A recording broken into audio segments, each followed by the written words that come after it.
Thank you. Thank you, Speaker Sir, for yielding this time to me. I want to thank Lok Jan Shakti Party for giving me this opportunity. Honorable Speaker Sir, I rise with immense gratitude and respect for our Honorable President of India for her encouraging, enthralling and encouraging speech addressed to the Parliament. It is with great pride and wholehearted support and appreciation for the vision that she has laid out for us. हम बोलना चाहेंगे speaker महोदय कि हमारे यशस्वी और ओजस्वी प्रधानमंत्री श्री नरेंद्र मोदी जी के नेतृत्व में भारत लगातार विकास की ओर अग्रसर है। स्कूल और विद्यालय में ही बापू के विचारों को पढ़ती आई हूँ और आज ये कहना चाहूँगी कि बापू के विचारों को अगर सत्य निष्ठा से कोई आगे लेकर के जा रहा है तो वो एनडीए की सरकार है। सर, बापू का विचार था कि गरीबों को मुख्य धारा से जोड़ा जाए और एनडीए की सरकार बखूबी ये कर पा रही है।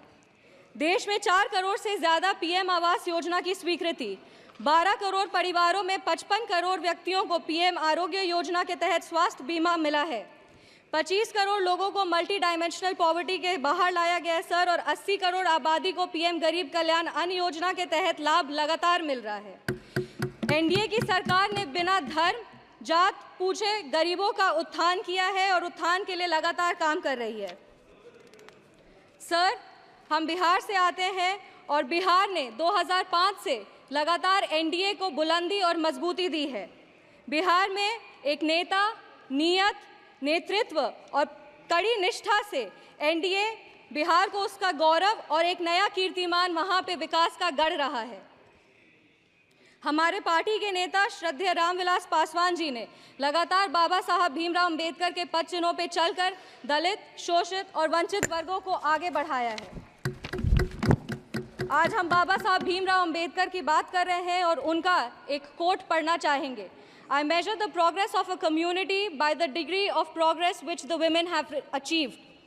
सरकार ने विमेन रिजर्वेशन एक्ट दे करके 33% आरक्षण दे करके संसद में महिलाओं के आवास को ना सिर्फ बुलंदी दी है बल्कि उनके अधिकारों की भी लड़ाई लड़ी है।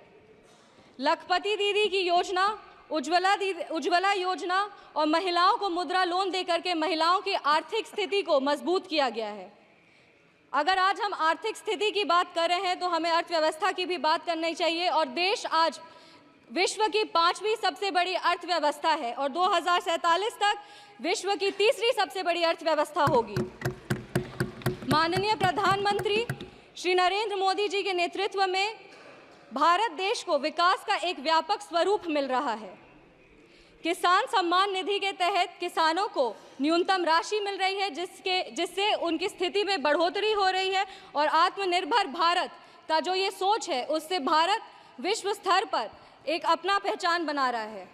अगर हम विश्व स्तर की बात करें तो G20 के न्यू दिल्ली डिक्लेरेशन में 100% ग्लोबल कंसेंसस के साथ भारत आज एक विश्व मित्र के रूप में स्थापित हो रहा है। ऑनरेबल स्पीकर सर एक युवा हैं और युवाओं का प्रतिनिधित्व कर रहे हैं। हम कहना चाहेंगे कि एनडीए की सरकार में the youth is being equipped with necessary skills and knowledge to face global challenges with initiatives like Skill India, Digital India and Startup India.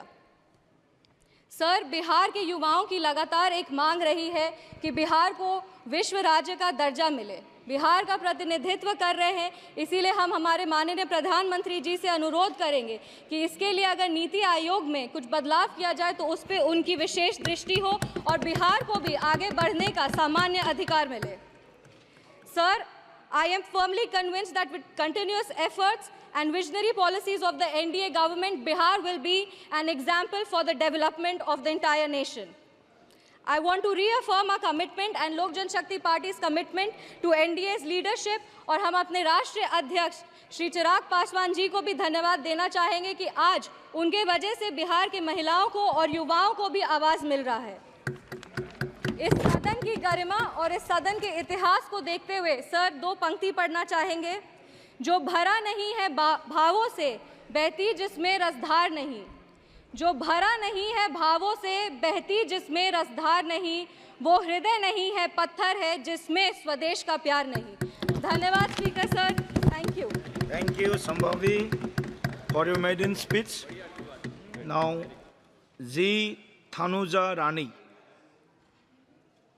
Sushri G. Thanuja Rani. Next, Shri Abhay Kumar Sinha ji. Abhay Kumar Sinha ji.